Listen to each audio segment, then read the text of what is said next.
فإذا قضيتم الصلاة فاذكروا الله ও বান্দা যখন তোমার নামাজ শেষ হয়ে যায়, নামাজ শেষ হয়ে যখন মসজিদ থেকে বের হয়ে গেলা, মসজিদ থেকে বের হয়ে আল্লাহ বিমুখ হওয়া যাবে না, আল্লাহর স্মরণ থেকে গাফেল হওয়া যাবে না।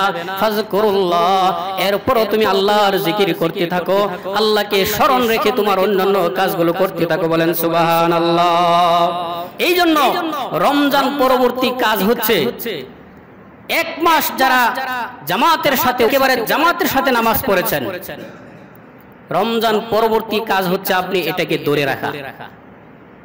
যদি ধরে রাখতে পারেন তাহলেই কেবল আল্লাহ পাক যে বলছেন ওয়ালি তুকাব্বিরুল্লাহ আলা মা হাদাকুম, যে বান্দা তোমাদেরকে যে হেদায়েত দিয়েছি, এই হেদায়েতের কারণে এক মাস তোমরা রোজা পালন করেছো, এই জন্য তোমরা আল্লাহর বরত্ব করো, আল্লাহর ইবাদতে আবার লেগে যাও। বলেন সুবহানাল্লাহ। তাইলে এখন কি আল্লাহর হুকুম থেকে বিরত থাকার কোনো সুযোগ আসেনি? কি বলেন আপনারা? সুযোগ আছে? কোনো সুযোগ নাই। কারণ যখন চাঁদ দেখা গেছে এক মাস তো কষ্ট করছেন, কেউ কি বলার সুযোগ হয়েছে যে আজকে আর এশার নামাজ পড়তাম না, আল্লাহ মাফ করে দিছে, মাগরিব পড়া দরকার নাই, ফজর পড়া দরকার নাই, এক মাস তো পড়লাম, ওই মাফ আসেনি? মাফ নাই। এই জন্য এখন থেকে আপনি আবার আল্লাহর ইবাদতে লেগে যাইতে হবে। তাহলে আল্লাহ রাব্বুল আলামিন আরো বিভিন্ন জায়গায় বিভিন্ন ইবাদতের ক্ষেত্রে, যেমন হজ করার ক্ষেত্রে, হজ করার পরেও আল্লাহ পাক বলছেন ফাইযা কাদাইতুম মানাসিকাকুম ফাযকুরু, ও বান্দা যখন তোমার হজ্জের কাম শেষ হয়ে যায় এরপরে আবার আল্লাহর জিকির করো, আল্লাহর ইবাদতে আবার লেগে যাও। সুবহানাল্লাহ। আল্লাহ তাআলা আমাদের করণীয়র কথা বলেছেন ওয়ালি তুকাব্বিরুল্লাহ আলা মা হাদাকুম। ওরে বান্দা, এক মাস রমজানের রোজা যারা পালন করেছো, তোমাদের জন্য আজকে করণীয় হচ্ছে ওয়ালি তুকাব্বিরুল্লাহ, আল্লাহর বরত্ব প্রকাশ করা। বলেন আল্লাহু আকবার। এই জন্য রমজান শেষেই যখন শাওয়ালের চাঁদ, আমরা যাকে ঈদের চাঁদ বলি, এই চাঁদ দেখার সাথে সাথে প্রত্যেক মুমিন মুসলমান বলে উঠছে আল্লাহু আকবার, আল্লাহু আকবার, লা ইলাহা ইল্লাল্লাহ, আল্লাহু আকবার, আল্লাহু আকবার, ওয়ালিল্লাহিল হামদ। বলেন ঠিক কিনা? এই যে আল্লাহ পাকের বরত্ব শুরু হয়ে গেছে, কারণ আল্লাহ তাআলাই বলছেন যে রমজানের পরবর্তী কাজ হচ্ছে তোমাদেরকে আল্লাহর বরত্ব প্রকাশ করা, আল্লাহ তাআলার এই তার বরত্ব, তার মহানত্ব প্রকাশ করা। অর্থাৎ এক মাস আমরা আল্লাহ তাআলার হুকুম সিয়াম সাধনা করেছিলাম, এখন সিয়াম চলে যাওয়ার পরে আবার আল্লাহ তাআলার বন্দেগীতে লেগে যাওয়া। বলেন সুবহানাল্লাহ। এখানে একজন মুমিন বান্দার জন্য কোনো দুনিয়াতে কোনো বিশ্রাম নাই। কি নাই? এক মাস রোজা রাখছেন, তারাবি পড়ছেন, সেহরি খাইলেন, ইফতারি করলেন, এই যে একটা রুটিন মাফিক একটা মাস আপনি পরিশ্রম করলেন। এখন এটা কোনো সরকারি চাকরি না যে রমজান উপলক্ষে, ঈদ উপলক্ষে আপনাকে 10 দিন 15 দিন সরকারি ছুটি দিয়ে দিছে, আর কোনো কার্যকলাপ নাই, অফিস আদালত সব বন্ধ। আল্লাহ রাব্বুল আলামিন এই পৃথিবীতে আমাকে আপনাকে পাঠাইছেন, মৃত্যুর আগ পর্যন্ত আমাকে আপনাকে পরিশ্রম করেই যেতে হবে। হ্যাঁ, পরিশ্রম করে যেতে হবে, কারণ ইমানদারের দুনিয়াতে কোনো বিশ্রাম নাই। কি নাই? জোরে বলেন, ইমানদারের দুনিয়াতে কি নাই? ইমানদার এই দুনিয়াতে পরিশ্রম করবে, বিশ্রাম করবে গিয়া কবরে। কোথায় করবে? কবরে। আরাম করবে জান্নাতে। তিনটা কথা মনে রাখতে হবে। কয়টা কথা? ইমানদার পরিশ্রম করবে দুনিয়াতে, আর বিশ্রাম নিবে কবরে, আরাম করবে জান্নাতে।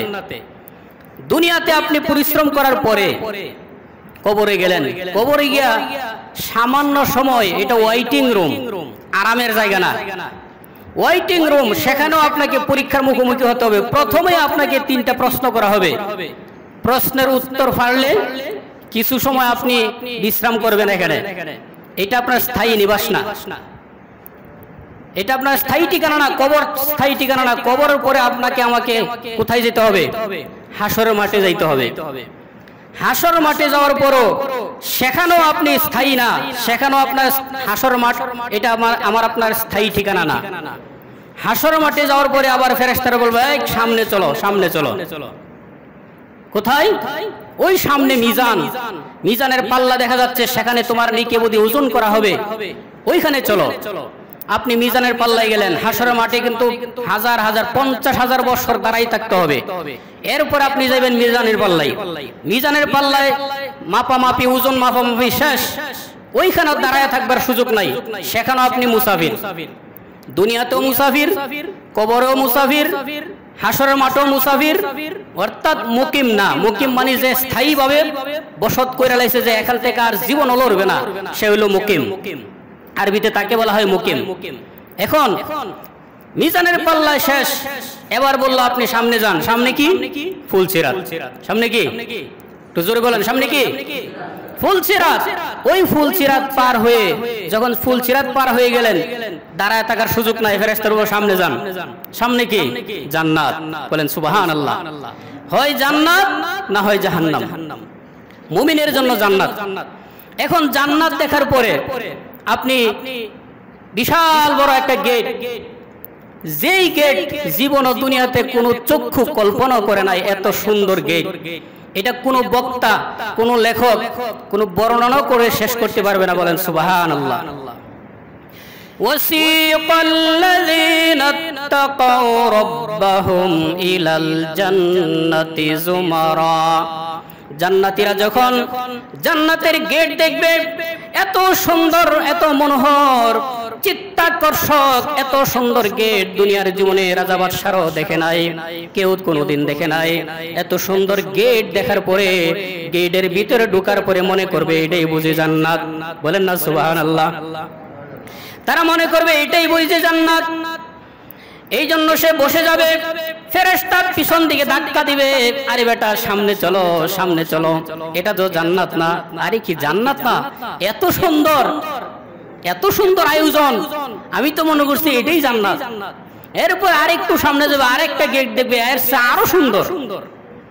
বান্দা বসে যাবে, ফেরেশতা বলবে না, সামনে চলো, এটা তোমার স্থায়ী নিবাস না, সামনে জান্নাত, জান্নাতের ভিতরে যাইতে হবে।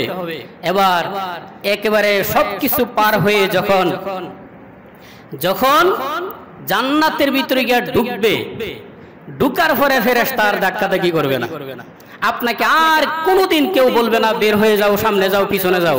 আপনার স্থায়ী নিবাস আপনাকে দেওয়া হলো। তখন ফেরেশতারা, তখন মুমিন বান্দারা একটা নিঃশ্বাস ছাড়বে। যেমন আমরা বিভিন্ন জায়গায় পরিশ্রম করার পরে যদি একটু আরাম পাই, আমাদের অন্তর থেকে একটা নিঃশ্বাস আসে কি আসে না? জোরে বলেন, আসে কি আসে না? আপনি অনেক পরিশ্রম করছেন, একটু আরাম পাওয়ার করবেন, পরে বলেন আল্লাহ একটু শান্তি পাইলাম, ঠিক কি না? মানে একটা নিঃশ্বাসের, আরামের একটা নিঃশ্বাস আপনি ছাড়েন। জান্নাতে ঢোকার পরে মুমিন বান্দা বলবে আলহামদুলিল্লাহিল্লাযী আযহাবা আন্নাল হাযান। সমস্ত প্রশংসা ওই আল্লাহর, যে আল্লাহ তাআলা আমাকে জান্নাতের ভিতরে প্রবেশ করাচ্ছেন আর সমস্ত টেনশন, দুঃখ, পেরেশানি, হতাশা, দুঃখ, চিন্তা সব কিছু দূর করে দিয়েছেন। বলেন সুবহানাল্লাহ। কারণ জান্নাতের ভিতরে আপনি হলেন মুকিম। মুকিম মানে মুসাফির না। জান্নাতের ভিতরে ঢুকলে আপনাকে কেউ আর তাড়াইবে না। জান্নাতের ভিতরে ঢুকতে পারলেই শেষ, আপনার আর বের হওয়া লাগবে না, সেখানে আপনি স্থায়ী নিবাস, মুকিম। জান্নাতীরা বলবে রব্বানা ইন্না রব্বানা লাগফুরুন শাকুর। আয় আল্লাহ, তুমি বড়ই ক্ষমাশীল এবং কৃতজ্ঞতা পাওয়ার উপযুক্ত। আল্লাযী আহাল্লানা দারাল মুকামাতি মিন ফাদলি, যে আল্লাহ রাব্বুল আলামিন তার নিজ অনুগ্রহে নিজ দয়ায় আমাকে জান্নাতের মুকিম করে দিয়েছেন। বলেন সুবহানাল্লাহ। জান্নাতের মুকিম, মুকিম মানে মুসাফির না। এই দুনিয়াতে আমরা মুসাফির, আলমে আরওয়াহে রূহের জগতে ছিলাম মুসাফির, কিছুদিনের জন্য মাতৃগর্ভে আসলাম মুসাফির, সেখানেও বেশি দিন থাকতে পারি নাই, আসলাম দুনিয়ায়, দুনিয়া তো মুসাফির, কবরেও বেশি দিন থাকা যাবে না, একটু ওয়েটিং রুম, আপনি একটু বিশ্রাম করতে পারবেন, পরে আপনার হাসর মিজান ফুলসিরাত পার হয়ে জান্নাতের ভিতরে যখন ঢুকবেন তখন জান্নাতীরা এই কথাগুলো বলবে যে আল্লাহ তোমার শুকরিয়া যে আল্লাহ পাক আমাকে তার নিজ দয়ায় অনুগ্রহে এই জান্নাতের ভিতরে আমাকে মুকিম করেছেন। বলেন সুবহানাল্লাহ। আমরা সবাই জান্নাতের ভিতরে মুকিম হতে চাই কি চাই না? স্থায়ী নিবাস চাই কি চাই না? দ্বিতীয় করণীয় যেটা হচ্ছে সেটা হচ্ছে লাআল্লাকুম তাশকুরুন। আল্লাহ পাক বলছেন সেটা হচ্ছে তোমরা বেশি করে আল্লাহর শুকরিয়া আদায় করো। কারণ এই যে এক মাস আমরা রোজা রাখতে পারছি, এই শুকরিয়ার কারণে আমরা কি করতে হবে? এই কৃতজ্ঞতা স্বরূপ আল্লাহর শুকরিয়া আদায় করতে হবে। এটার শুকরিয়াটা কেন আল্লাহ পাক বলছেন একটু ব্যাখ্যা করি। তাফসীরে রুহুল মাহানি থেকে বলছি যে আল্লাহ পাক আমাকে আপনাকে যেভাবে বলছেন রমজানের রোজাটা আমরা কিন্তু ঠিক সেভাবে পালন করতেছি 1400 বছর আগে থেকে এখন পর্যন্ত কোনো রদ বদল নাই। কিছু কিছু নবীর উম্মতেরা, কোন নবীর উম্মতেরা এই রমজানের রোজা কিন্তু তাদের উপর ফরজ ছিল, কিন্তু এরা কি করছে? যেভাবে আল্লাহ পাক দিয়েছেন সেভাবে ঠিক মতো করে নাই। কোন নবীর উম্মতেরা কমাইছে, আবার কোন নবীর উম্মতেরা বাড়াইছে, বাড়ায় একবারে ছাইড়ে দিছে। কারা কারা? সেটা হচ্ছে মুসা নবীর উম্মত। বর্তমানে যারা ইহুদি দাবি করে, তারা হচ্ছে কার উম্মত? মুসা নবীর উম্মত ছিল তারা। যেই মাত্র মহানবী আমাদের নবী আসলেন তখন কিন্তু সব বাদ, সকল ধর্ম আল্লাহ পাক বাতিল বলে ঘোষণা করেছেন। ইন্নাদ-দীন ইনদাল্লাহিল ইসলাম। ওই কপাল পোড়ারা বুঝে নাই, তারা মনে করছে যে না আমাদের নবীর অনুসরণে আমরা করব, অথচ তারা তাদের নবীর কোনো কিতাব, তাদের নবীর কোনো কথাবার্তা ঠিক রাখে নাই। তাওরাত কিতাব, ইনজিল কিতাব বর্তমানে আছে, তাদের কোনো ঠিক রাখে নাই। কিভাবে দেখেন, একটা উদাহরণ দিছি মাত্র, রমজানের রোজাটা তারা কি করছে।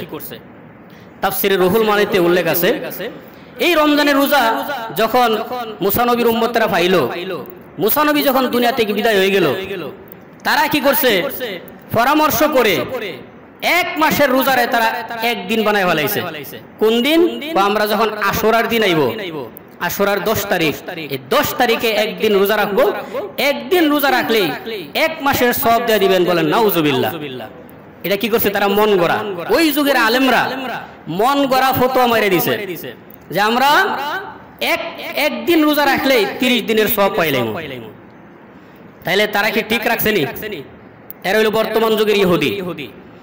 এরপরে ঈসা নবীর উম্মত, বর্তমানে যারা খ্রিস্টান দাবি করে, এরাও কিন্তু ঈসা নবীর কোনো কিতাবের কোনো অংশ তারা বাকি রাখে নাই, একবারে উলট ফালট করে নিজের মন গড়া তারা বাইবেল রচনা করছে।